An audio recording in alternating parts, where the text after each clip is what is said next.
everyone, it's Alicia and welcome back into my kitchen. Today I'm going to be sharing with you a recipe from the YouTube series The Victorian Way by the YouTube channel English Heritage. It's an absolutely fantastic series. It follows the life and recipes of Mrs. Avis Crocombe, who was a cook who lived in the Victorian era at Audley End House in England, and the series is an absolute delight. And so today I'm going to be making her recipe for Queen Drop biscuits, or cookies as we would call them here in the States. I've made them before and they're absolutely delicious, although I think in my previous attempts to make them my measurements were a bit off, because the original measurements are given in grams and in the way that Europeans measure things for cooking, and those differ compared to how we do it here in the States, but I think I finally got the measurements just right. So with that, I'm going to bring you along with my adventures in baking, and so let's get started. The recipe says to cream together 225 grams each of butter and sugar, and so by my calculations that's a cup each of butter and sugar, and so I have those here in the bowl right now, and I will cream them together until they're nice and fluffy, as the recipe says. Now my butter and sugar is nice and fluffy, as you can see, so the next step is to add 350 grams or 1.5 cups of flour. So you just add that in and mix it until it's incorporated. Now that the flour's been mixed in, the next step is to add in 3 eggs, one at a time, and mix them in.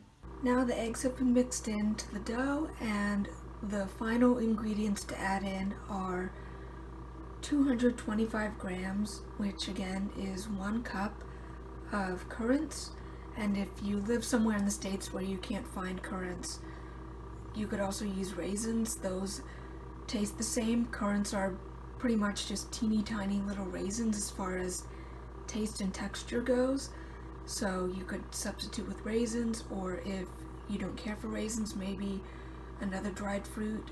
Dried cherries might work well, but you'll want to add a cup of small dried fruit and 2 teaspoons of almond extract. And this is what the final dough looks like. I've got the almond extract mixed in and the currants, or in my case raisins, and just from stirring it I could definitely tell that yes, I finally got the measurements right, because before when I tried to make this the dough would seem really thick, but now it's thick, but it has a pliable consistency like cookie dough or biscuit dough should. So yes, I feel good now knowing that I've got the measurements just right. And now that the dough's mixed, what you'll want to do is put it on a baking sheet, and then the biscuits or cookies will be ready to bake.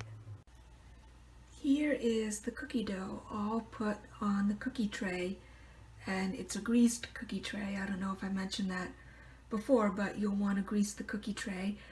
And as you can see, I put the dough spaced pretty generously apart because the mixture does spread out as it bakes, so you don't want the cookies to get stuck together. And I have one of those little sorbet scoops that gives about 2 tablespoons each for the cookies. It makes a nice sized cookie without it being too big or too small.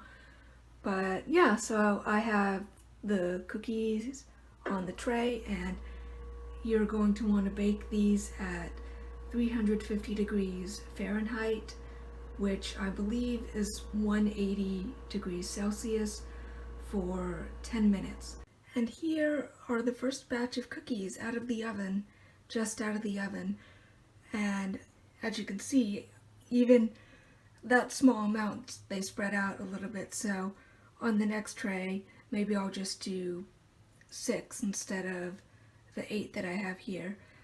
But yeah, these are what they look like when they're done, and the recipe says to give them a minute and transfer them onto a wire rack to finish cooling. So I'm going to finish up all the batches of cookies and show them to you once they're all done. And here, as you can see, I've got all the cookies in my beautiful cookie jar that I got for Christmas this year. And here are 2 of the cookies on a plate. This one is a little bit more well done, and I baked those for 10 minutes. And this one is the perfect consistency and texture, and I baked that for 8 minutes. So depending on your oven, you'll want to bake them for a little under or at exactly 10 minutes. So there they are, Mrs. Crocombe's Queen Drop cookies or biscuits. And if you try these, let me know what you think, and I hope you like them. Thanks for watching. Bye!